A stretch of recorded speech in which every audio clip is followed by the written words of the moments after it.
Welcome to my Write With Me session number 35, where I'm working on Harbour Lights in Sydney, part of my Escape to Australia romance. I'm writing this using dictation, and I like to do these recordings to do the Write With Me sessions so you can see what it's like where the book actually gets born right before your eyes, where you can hear me actually writing it, and then I save it on my iPad in the Voice app, and then just copy out the dictation and begin editing it. That's how I've written all of my books. You can see these here, all of my Maui Desire series, Black Ice, where is it back there? Shepherd's Code. I also write as a thriller author under my name, Aaron Linsdau. But these romance books are written under Aaron Belsing at aaronbelsing.com. So now I'm going to start with the Write With Me session, where I'm working on chapter number 3 in this romance, where I've got the main character, Darla, from Minneapolis, who has now found herself in Sydney, Australia.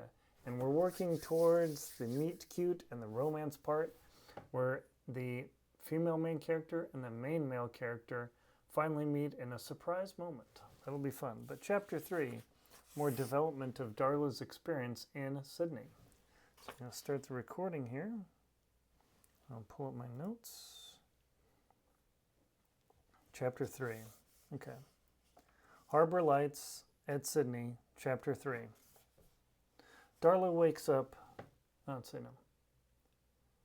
Darla's eyes blink open, and she rolls over and picks up her phone and sees that it's 5 in the morning. She groans and pulls the covers over her head momentarily. The white duvet cover blocks out the light that's already streaming in through the window in her room. The blinds are pulled, but she knows that they don't have blackout shades, which she wished she had, like she had in Minnesota and in Minneapolis, where when the sun came in during the middle of summer, it just never ended, and she wished they had them. After about 15 minutes of thrashing around, she rubbed her back and said, "Darla, you've got to get up. Let's go explore Australia." She rubbed her eyes and blinked, and then pulled up and saw that she had several messages from family members and friends back home asking her how Australia was. She knew that it was late in Minneapolis by that point, and so she decided to send off a couple quick text messages. Hopping out of bed, she slipped on her white flip-flops as she clopped around the hardwood planked apartment that she had been given by the company she was working for. And she thought about making herself coffee as she reached for the Keurig machine, but then shook her head and said, "No, that's not what I want," she thought to herself. Instead, she quickly went into the bathroom, pulled off her shirt and put on her sports bra, her black company sports bra, and a tight-fitting company synthetic T-shirt. Then she slipped into her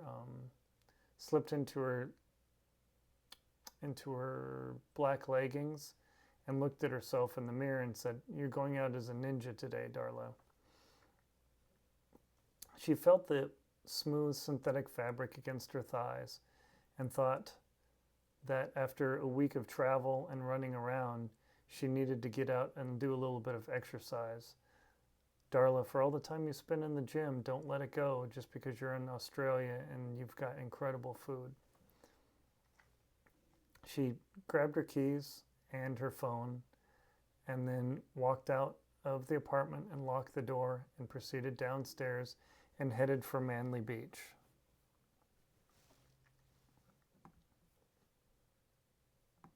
As she was walking through the neighborhood, she came across a crowd of people in front of a little cafe with a black face on it and stone brick next to it with a cute mural.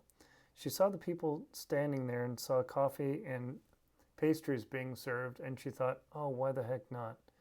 And she looked at the graphic, Fika Cafe. She pulled up on her phone, clicked it around, and sure enough, the place looked like it reviewed fine. Plus, with the seats outside and the crowd beginning to form this early in the morning, she knew it was a good place. Standing in line, she basked in the Australian accents that floated on the air, going into her mind, and she thought about the man that she had run across the day before, how he looked attractive and bold and looked like exactly the type of man that the company wanted in their brochures, but also secretly she felt the desire that she wanted a man just like that. Her thoughts went back to a decade before where she had a near miss where things were going along well, and then out of the blue they simply fell apart. She shook her head and said, "No, Darla, let's not focus on that at the moment. Let's be present."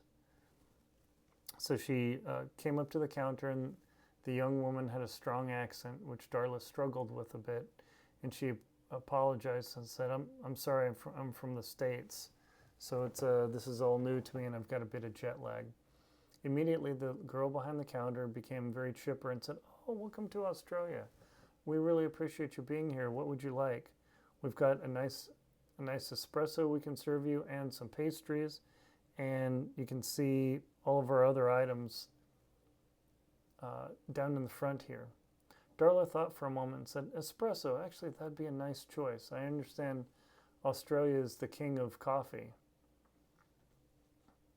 The girl smiled at her with her dark brown hair pulled back in a scrunchy bun and said, "Actually, that's more of Melbourne, but we don't do too bad here." Darla ordered her espresso and picked up a pastry, or requested a pastry from the counter, and the young woman began bringing the transaction up and got everything ready for her. In moments, Darla was sitting at a seat by herself at the small little white tables just outside the cafe as people were shuffling back and forth, picking up their pastries and drinks to go, or now that all the seats were filled, she was happy that she'd found a place to sit. It allowed her to eat and drink while observing other people. She knew that she was on duty, on the job, honestly, all the time. In Minneapolis, it was difficult for her she knew, to find a long stream of athletic people, but Manly Beach seemed to be the absolute perfect place. Some men had ball caps turned around. They looked like they just went out for a jog and collected themselves. Another woman was in yellow high-waisted leggings with a wide midriff style white top with a sports bra in it and a racer back design in the back. She had a crossbody white purse, white leather purse, and her hair was her blonde hair was pulled back in a tight braid, draping down halfway down her back. As Darla sat there and observed the woman, she looked at the styling and how the clothing fit, and she thought, that's not too bad. Everyone around here looks like they could really wear our products. But she thought to herself, I better stop the interview process before I start talking with people. They might think I'm weird or start selling. As Mara crunched into her crispy pastry, she marveled at the crumbs that it made. She brushed the crumbs off her breast and realized that she needed to lean over, otherwise she's going to end up in an embarrassing mess. Once she finished her pastry and her espresso, she took it to the counter and dropped it into the busing tray, and then made her way to the beachfront. As she walked onto the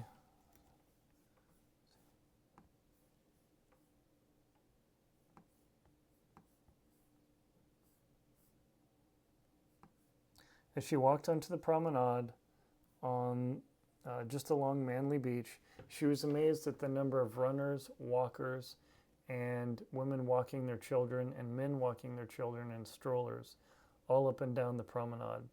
The beach looked absolutely incredible to her. There was nothing like this in Minnesota or any place she had ever been. She had traveled to England for a few days and then come back completely jet lagged, but she never had the chance to go to Florida or the Caribbean. And now that she saw the beauty of Manly Beach in Sydney, she began feeling a heartache, realizing that in her mid-30s, that there is so much world to see, and that disappearing into her job after having a near miss of almost becoming married and then having things fall apart began weighing on her.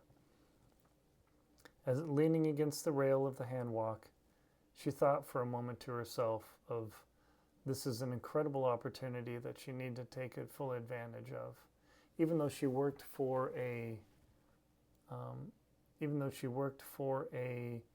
outdoor athletic company and she herself was quite active, Darla thought about the little time that she had actually spent traveling to beautiful places like this, and she told herself that from now on she was going to change her ways and explore some of the more athletic and beautiful places in the world besides simply Minneapolis.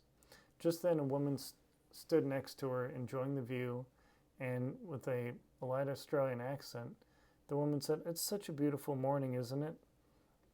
The surf is coming in light, and there's a couple boys out there surfing. Not bad to watch, aren't they?" Darla was surprised at the woman's forwardness, and she looked over and Darla said, "Oh, absolutely. I don't get to see surfers where I come from." The woman with a brown t-shirt and jogging pants looked at her. "Oh, you're not from here. Are you from the States?" And Darla said, "Yes, I'm from a city called Minneapolis. It's in the middle of America." "I don't know if I've heard that one. I apologize. Is it, where is it?" "Oh, we're off the Great Lakes, those huge lakes that look like an awkward bird between America and Canada." "Oh, yes, that's must be an interesting place." Darla paused for a moment, thinking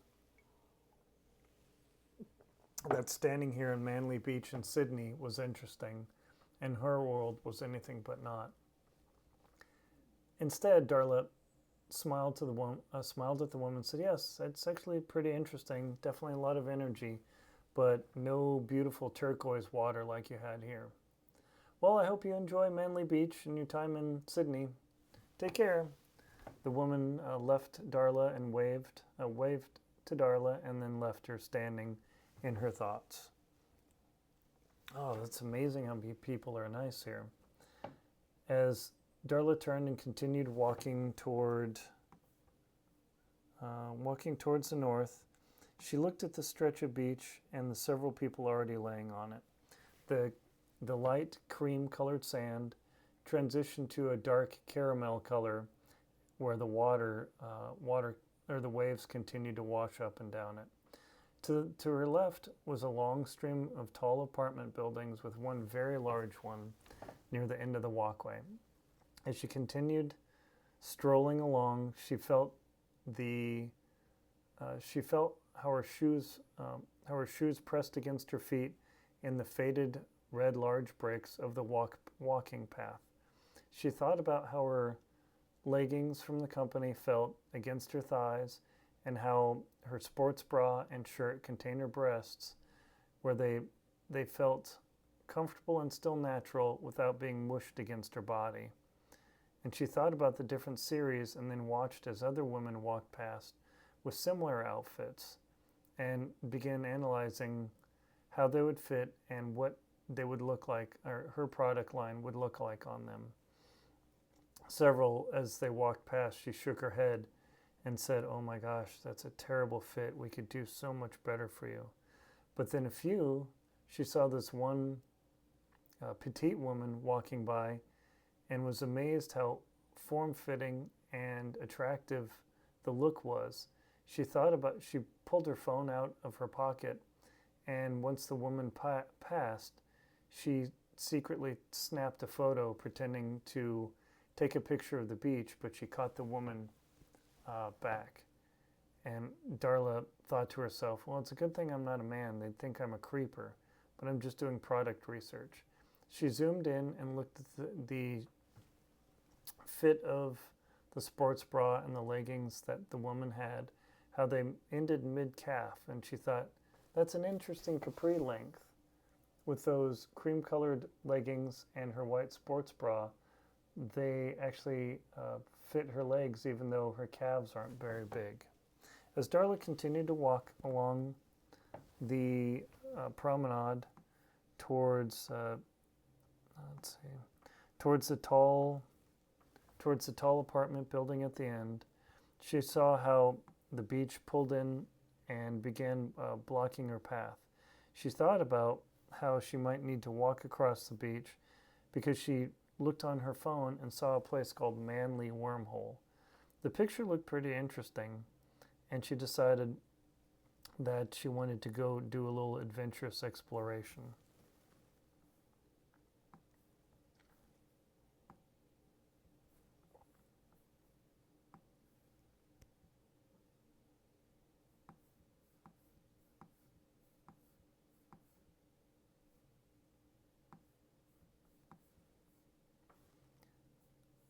Darla walked up to the edge of the sand and slipped off her running shoes and her socks and began walking over the velvety, crunching sand as she pressed her legs into it.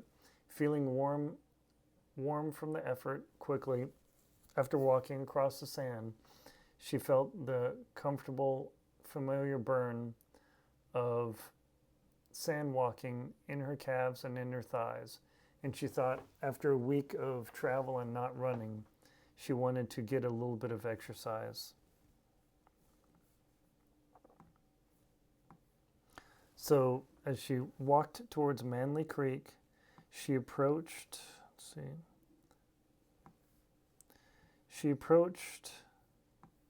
the waterway as it streamed out into the ocean. She stared at it for a minute and thought she might walk across it, and then thought otherwise because she wasn't sure how clean the water was and didn't want to step on any glass. So she walked back to the walking path, brushed the sand off of her feet, put her socks and shoes back on, and then did a little jogging in place and decided to jog along the pathway. After traveling for a week, in just 2 minutes, she began breathing pretty hard and had to stop, putting her hands on her knees, on her black leggings on her knees, and then breathed for a minute and then stood up and thought, wow, this isn't some high altitude adventure. I guess that jet lag has really caught up with me.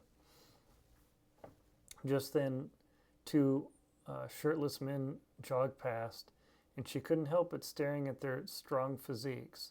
She didn't care for their facial look, but their bodies were something to die for, she thought. As they passed, she glanced at them, and they caught her eye. They smiled and waved and continued past. Darla walked up the stairs across Bridge Street, and then across Manly Creek, and then turned right through the neighborhood until she reached the other side, but she found herself blockaded by apartments.